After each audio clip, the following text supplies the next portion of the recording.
This is Prime Hour TV, Prime Hour Show. Today, hii ya leo ndio mwecheche. Ndani ya studio, I'm joined by two gentlemen. Bwana Arthur Adanje. Arthur Adanje amesema yeye ni one term on my immediate left, and on my far left, I'm joined by Collins Odiwuor, who is also an MC aspirant na Murunya Ward on ODM ticket. Hawa ndio wale watu wa power, wamesema wao wanataka power.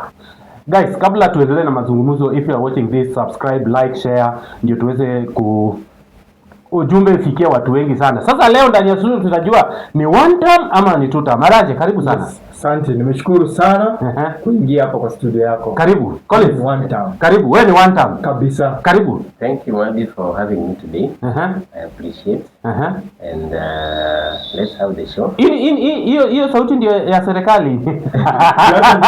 Unajua hii sauti ya two term nimemuingiza baridi, one term. Now, nikianza na we Collins.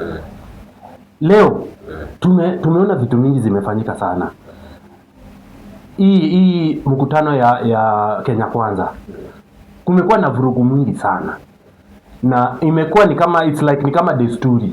Every time kuna mkutano ya linda wananchi, lazima tuone goons wakiwa pale. Every time kuna mkutano, goons lazima. There is always from Keumbu in Kisii. Leo tumeona pale Nyahururu hadi driver wa governor wa Murang'a Irungu Kang'ata ameweza kupigwa risasi. From Prime Hour, we wish you a quick recovery, and we don't support goonism, we don't support violence as Prime Hour TV. Watu walinda wananchi wanasema serikali ndio, nyinyi watu wa broad based government, nyinyi watu wa power ndio mnatuma goons. Kwa nini mnatuma goons kwa rallies ya linda wananchi? Basi hawa watu ni attention wanatafuta. Na kutafuta sympathy pia. The likes of Orengo, Babu, Sifuna. Hawa ni watu tumekuwa nao hii upande yetu ya ODM. Na hawa ndio watu walikuwa wanaleta goonism wakati wa ODM pia. Na ndio maana hata baba hajawahi wa entrust with any leadership position as far as the ODM. But Sifuna ndiye alikuwa SG wa chama. Sifuna was there as the SG. Yes, atukatai. But there are things that the secret ya baba hakuwa anaambiwa. Ndio maana baada ya kifo ya baba akaamua kuenda kando na kutofautiana na wengine. These are the people who are creating violence in ODM. Na tukiangalia vizuri mambo ya goonism kwa hii siasa yao ya linda wananchi. Hii goon ni kitu wamekaa chini wakapanga ndio ionekane kuwa upande ya serikali wanaleta virugu when it comes to mambo ya rally yao. Unapata ni stage managed. Hii ni stage managed kabisa. Wao wenyewe ndio wanajipiga risasi. Wanajipiga risasi to create sympathy na attention ya watu wa wananchi. Na sisi tunawaambia sisi hiyo yote ni kelele. We are going to follow our plan yetu ya kufanyia wananchi kazi, plan yetu ya kuhakikisha kuwa mambo ya hospitali iko pale, mambo ya shule imetengenezwa vizuri, wanafunzi wote wanaenda shuleni. Hizo distractions are pure malicious. Na tutaangalia kabisa. Adanje? Yes sir. Adanje wewe ni Sifuna. Kabisa mimi ndio Sifuna. Mnajiletea goons. Collins anasema goons. Hii vita tunaona kwa linda wananchi rallies from Keumbu. In fact ni kama imekuwa norm. Mnajiletea goons ndio msik sympathy. Hii goons inaletwa na serikali. Hata ukiangalia wale magoons wanaescortiwa na mapolisi. Polisi wameandikwa na serikali. So hawa serikali wameogopa Sifuna. Unaona? Wanaona tisho ni Sifuna. Ndio kwa maana wanatumia all means kumhangaisha. Unaona? Sifuna ni tisho namna gani? Sifuna hajasema anaendea urais. Anakuja. Tutamweka pale. Na chama gani? Sifuna anakuja. Na chama gani? Tulie, chama inakuja. Nitakuonyesha. Utaiona. So wewe you don't agree ya kwamba goons are self-sponsored by the linda wananchi team? Goons wanatumwa na mapolisi na government. Kwa nini government inachukua mapolisi wanaescort goons mpaka tunaona polisi amesimamia goons? Polisi yako na tear gas na goons yako mbele na hiyo room. Huyu mwenye alipigwa risasi Nyahururu. from the press wanasema ni alipigwa risasi na goons, driver wa Governor Irungu Kang'ata. Wanasema sasa wale goons walitoa wapi risasi? Walitoa kwa serikali, so serikali na wafande juzi hii muungano yenu hii ya United Opposition DCP party leader Rigathi Gachagua alisema linda wananchi wasikanyage Olkalau. Anaogopa nini? Hapana, yeye alikuwa ameona mbele au walinda wananchi wangeenda kuatakiwa kule Olkalau, unaona. So alikuwa ana keep safety kwa kina Sifuna, unaona. Juu wangeenda pale damu ingemwagika mbaya sana. So unaona yenye imefanyika pale Nyahururu. So na Kisumu unaona. So ni ile kitu yenye ilikuwa imepangwa pale Olkalau. So pale Gachagua aliona mbele na akawaambia tulieni. Hakuwaambia kwa nia mbaya ama kwa njia mbaya, unaona. Lakini kile kitu yenye alifanya makosa, angewapigia simu one by one, unaona, kuliko kuitisha press then anasema nini. Lakini aliwaambia. Sasa wewe kama mwana soja wa Sifuna uliona hapo kidogo hakufanya vizuri kwa hii timu yenyu ya linda wananchi, kwa sababu nyinyi wote mnasema one time. Sisi wote tunasema one time, si ndio? Tunakubaliana hivyo. Yes. Yeye ndio alitutetea. Aliona tunaenda kuangamia huko Olkalau. Lakini ile njia yenye alitumia, ndio alitumia njia ambayo si ya mbadala. Broadbase wanasema ni woga. Sifuna Gachagua ameconcede defeat Olkalau. Unakubaliana? Unaona hii team ya linda wananchi hii. This is a disorganized team. How? Yenye iko na power wrangles. Kila mtu anataka kuwa president. Gachagua anataka kuwa president. No, Gachagua yuko linda wananchi. Gachagua ako kwa United Opposition. The United Opposition is there. There is power wrangles. Sifuna, Orengo, and the likes of the Western leaders, wale wa Western atembea the likes. These are people, even Kalonzo hapo. These are people hawaja decide on one person kuwa ndiye atabeba bendera ya United Opposition. And for that matter, unaona how disorganized they are. And for that reason, me I always say, it's better an organized minority than a disorganized majority. And for that matter, President Ruto will get his second term in 2026. Rigathi Gachagua said some few weeks back that anaenda retreat. Umesema, unajua ile time ya kutangaza presidential candidate bado. Na wanasema at the right time they will produce one single presidential candidate. When is the right time? No, si bado wanajipanga ama bado wanajipanga, wanatake 2 years. No, but election ni next year mwezi wa 8. Haraka ni yani. Haraka sawa, wacha wajipange, walete hiyo mtu yao. Sisi tumeshajipanga, tutawashinda asubuhi saa 2, hiyo kelele itaisha. Mwache kututumia magunzi, hiyo kelele itaisha. Mbona mnaogopa Sifuna? Mbona mnaogopa Sifuna? Kama kuna gunzi wanasema imeletwa na government, their body concerned with investigation. Watafanya uchunguzi. Kama ni kweli venye wanasema kuna goons, then that body will take charge, na ule culprit mwenye ako ni responsible for such atakamatwa. Na serikali haitatetea mtu yoyote. Wale wenye waliingia Witima mliwashika? The investigation is on. How long? There is a law that has to be followed. So what does the law say? How long should an investigation take? The investigation takes even years. As far as we get into the root cause of this particular problem. Yes. My friend, Adanje ni kama akubaliani na you are lying, bwana. Investigation. That is the truth. It can even take 10 years. Read the constitution. At the end of the day, the culprits will be brought to books. That is the constitution. Na sisi kama serikali, sisi hatuna shida. Mtu yoyote ameruhusiwa kukampeni mahali popote. We can't interfere with your rallies or campaigns. Okay. Mambo ya gunism ni nyinyi mnajua. Ni nini hiyo mnajua na mmalize. Na mbona wanasindikizwa na hiyo ni government? Picha mbaya yenye mnatuonyesha. Wanasindikizwa na maskari. Bad picture to other countries that learn from us. Let me ask you a question, Collins. Wewe you are an aspirant and a youthful aspirant. Unajua wewe hatuwezi sema wewe ni mzee. You are a youthful aspirant.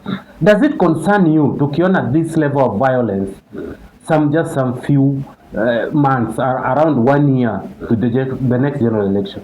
It concerns me a lot because I also know that as a youthful aspirant mwenye bado hayuko sawa yuko mwenye anaweza tafuta security and private securities na kuwa concerned na kuwa huku mbeleni maisha yetu inaweza kuwa hatarini. Okay. Sawa. So for that matter I also condemn such kind of violences. Okay. Tunataka tuwe na uhuru wa kufanya siasa kila mahali pale ambapo tunataka ama tunapendelea. Unaona sasa? Yes. So that is why I condemn with the strongest stance possible against violence. What do you think? So you are in the government. Ni watu wa serikali kabisa. Nyinyi ni watu wa serikali. Wao ni wako kwa pao. Kwa strategy yenye mnaweka kumaliza hii mambo na gunism hii. Kwa sababu vijana wengi maisha wanapoteza maisha. They are independent bodies, nimesema. That are concerned na mambo ya security. No. But what is, can you just tell us one specific thing ile yenye unaona imewaifanyika? For that matter. Yani because this is not the first time and I think sometimes we need to, when we discuss this thing, I think we need to take it serious. Juzi hata tuliona kuna kijana aliweza kukufa hapa Nairobi, kijana mdogo sana, Cecil. Na this is not even the first time tuna witness such kind of violence, political violence. And I think to some extent it will come to an end. Because by the end of the day, Kenyans will come first. Sisi kama wa Kenya inafaa tuweke nchi yetu mbele. Sio story ya jaba. Inafaa tuweke nchi yetu mbele. Ndio hata kesho kitu sisi tunasema we have a country to protect. So nyinyi kama watu wa serikali, why can't you protect us? Kwanza gunism inaletwa na majority of youth who are unemployed. And you are the government. Why can't you employ them? That's why I'm saying this. Imeletwa na majority of youth who are employed, hawana kitu ya kufanya, hawana pesa, unemployed na the politicians kidogo wanapewa shilingi 1,000 wanakuja kuvuruga mkutano. So this is what we have done at the government. Okay. We have started the Nyota programs.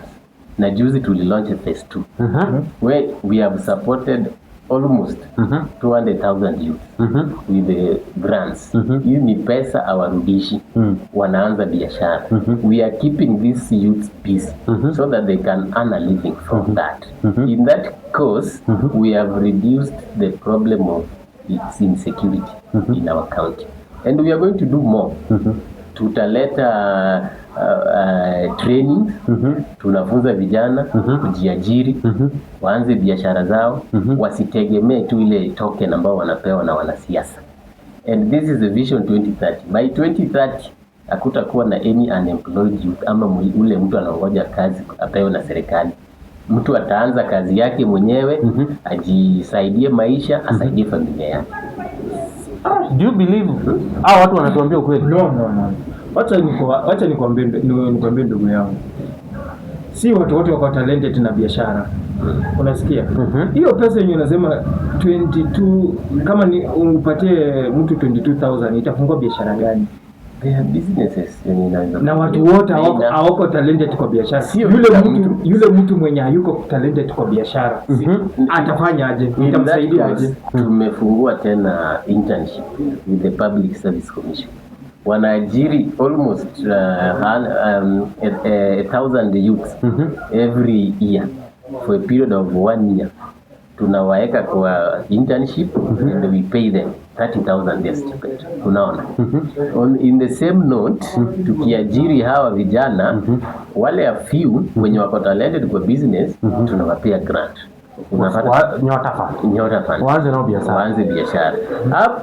Hapa Kware ukienda 10,000 is a lot of money to a mama mboga. sio ni stock na ameuza na amepata 15,000 profit of 5 ameinvest back tena.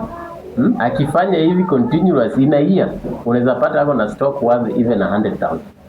Na hiyo ndio our theme na mmempea affordable housing. Na hiyo ndio our theme kuinua mama mboga. Mmempea affordable housing pia tumempea. Hebu nipatie mmoja kwenye mmempea affordable housing. Analipa shilingi 5,000 Tuko online atume hiyo nini watu wako. Hata mimi mwenyewe niko na affordable housing yangu nakatwa 2,000 tu. Peke yake. Inaenda wapi hiyo pesa? Unakatwa inaenda wapi? Yes, nitakuwa na own my own one bedroom. Hiyo pesa inaenda kwa nani? Hiyo pesa inaenda wapi? Hii pesa imeenda kwa serikali kulipa ile pesa tulichukua kujenga hizi affordable housing. Kumbuka serikali mnakata watu mishahara. Hiyo pesa yenye mnakatanga inaenda wapi? Unakatwa mishahara, then you have to follow due process, uende uchukue nyumba yako. Kama unakatwa ni vile people are not informed about this, na tuta roll out your program to teach people venye wanaweza take their own unit na waendelee kuishi, so that afuatilie na affordable housing program. Pesa nilikuwa nalipa kiasi hii kila mwezi, nimelipa for this long, imefika ngapi? Na hivyo utakuwa ukilipa kama unakaa kwa nyumba yako. The problem with hawa watu ni kuwa they are not informed, hawataki kufuatilia, wanasikia tu zile fununu kwa barabara. But why don't you inform them as the government? You are the government because you have the proper channels to ensure that information imefikia watu. We are trying as much as possible to let our people informed about this housing program, how it takes, what it takes, how they are supposed to acquire one, and how to continue paying until they clear, so that you own a unit. Tuache linda wananchi na serikali juu kidogo. The 2010 constitution give us two level of government. And kuna hii serikali ya county ambao watu wengi kidogo tunaisahau, and it's a very important government because inafanya kazi wengi sana na ndio iko karibu na wananchi. Hapa Kajiado Lenku anapiga yake ya pili. Amesema yeye anaenda Senate. Sijui kama una support hiyo, but hatutaongelelea hiyo. Governor Kajiado. Tuko na watu wengi. Kato, Mheshimiwa Kato, Seki, Musiso, who is the current deputy governor. Tuko na Perez, tuko na Mositet, tuko na huyu mwingine anaitwa nani? Kores. Na wengine watakuja. Who do you think? Hao watu umetaja wote they are looking to be governor in 2027. Lakini na wewe unataka MCA. Sasa wewe ukienda kuuliza kura utaambia watu mimi mkinipea huyu kama governor na mimi mnipee hii kazi mtanyorosha. Unajua mimi sifuati mtu tu blindly. I have analyzed those people who are vying for governor Kajiado County. The likes of Akina Kores. Huyu ni mtu alikula KMC mpaka akamaliza yote. The Kenya Meat Commission, he was in charge of that. Akamaliza yote. Huyu ni mtu hata hizi kuwa chairman ya burial committee ya a 3-month-old baby. Unaona? So huyu mtu haizi kuwa governor in any way, ni kupoteza time. Governor hapa hiyo maoni sio ya Prime Hour TV. Hiyo ni maoni, hiyo ni yangu ya Collins kibinafsi. Hiyo ni yangu mimi nasema Kores is a no. Now take this to the bank. Kores will never be the governor of Kajiado County. Lenku nani? Not Lenku. Seki mimi sijasikia mambo yake ya kusimama. Mimi tunajua anasimama. Mkato. Mimi nimekuambia Lenku anasimama on a DCP ticket. Seki. Seki. Ni sawa, we welcome him on board. He has been a good senator. Akuje tu tushindane hapa, akishinda ni sawa. Kato pia najua amekuwa mbunge for long na ile kazi amefanya pia tunaona, lakini hii ya governor naambia bado wacha yeye support president, apewe kazi pale kama controller kwa state house, bado mambo yake tutaangalia baadaye. Basi ni tutam. Mambo yake tutaangalia baadaye. Katosi ni mtu wa tutam. Moshisho ni kijana wetu. Na tunajua venye amerise from a humble beginning to the deputy governor. Huyu ni mtu ameinua vijana. venye ameinuliwa na Lenku ndiye anajaribu kuinua vijana. Ameinua vijana. Amejaribu kushika mkono vijana kadhaa. Hata hapa Ngaimurunyaitu kuna vijana wawili tunajua wanafanya kazi kwa county kwa sababu ya usaidizi wa Martin Mushisho. Sasa vijana mbili out of over 100 youths, 100,000 youths. Apart from that, employment nilikwambia Matthew, hakuna vile youth wote wanaweza kuwa absorbed kwa county. Unapata. And apart from employing a few wenye wamesema Mushisho ameleta program gani ya kuinua vijana gani kama mambo ya trainings. Tumetraininga vijana wa pikipiki, wamekuwa trained, wamepata license. Saa hii wanaweza pata pikipiki waendeshe bila kuleta ile accident yoyote. Wewe ni MC aspirant Ngaimurunya ward. In your ward Mushisho ametrain vijana wangapi? Can you give us a figure? There are figures there. How many? Ukienda Kware hapa vijana No, in your ward yako. Huko penye unasimama. Can you just give us a figure? We have watatu, wawili, 200 youth. 200 youth wamekuwa trained na wako license, wanaweza endesha pikipiki. Na hii yote tukifanya tunazuia maajali ya barabara. Hiyo ni kitu tumefanya. Na tutafanya zaidi na kwa sababu na support Mushisho si kwa sababu ni kijana kama mimi. Na support Mushisho kwa sababu Mushisho amekuwa na Lenku miaka 10. Na zile project walianza na Lenku, yeye ndiye anajua ni wapi ilibaki ambaye atamalizia, ni wapi ilimalizika, so that akiingia amalize ile nafaa kumaliza haraka, alete pesa kwa wananchi. Apatie mama mboga pesa, wainue biashara hivyo haraka. Adanji, Yes. Mushisho amekuwa deputy governor for 10 years. Wamekula na Lenku. Yes. Lenku yeye amesema anataka kwenda Senate. Mushisho anataka kuingia hapo. Wewe ukiona hii Kajiado yetu, Mushisho anadeserve kuwa promoted. Deserve kitu yoyote. Kitu ya kwanza, ile soko yenye ilikuwa kwa Kware walimaliza kujenga. Unaona pale Saitoti. Kuna soko yenye walikuwa wanajenga ili nini inafanyikanga hapo nyuma ya Saitoti Hospital. Nini inafanyikanga pale? Hawakumaliza. Hiyo pesa ilienda wapi? Ilienda kwa mfuko yao. So that's why tunataka tubadilishe leadership. Hiyo haitawezekana. Mtu mwenye ataweza hapa ni Katoo, whereby atatengeneza industry ya kuajiri vijana. Unaona? Industry ya kutengeneza. Wewe tulia, industry inakuja, kampuni inakuja. Kampuni inakuja hapa, atakuja kuifungua. Akishaingia tu hivi, kampuni inaingia hapa. Kampuni ya wewe tulio utaiona. No, unajua lazima watu wanataka kujua. Wewe ukituambia tupigie Katoo kura, because mimi unajua mimi ni mpiga kura. Mimi kura yangu ni hapa. Na niko na ile haki ya kupiga kura. Na mimi nitawasikiza. Sasa anakuja atatengeneza kampuni ya maji. Hakuna watu kwenda industrial hiyo maji ya chupa, hapana. Hapana. Inakuja kutengeneza hapa kampuni kubwa sana ambayo itatengeneza. Tuko na kampuni ya Ololaisa Waters. Itakuja hapa. Kuna nyingine But it's already iko hapa. Sasa tuweka hapa. Huyo hiyo anasema. Mtaweka hiyo kampuni wapi? Wewe tulio utaona. Hawa soko ya soko kumaliza. Tumejenga soko Kiserian. Tumejenga soko ile kitu bado imebaki ni hii soko ya Kware.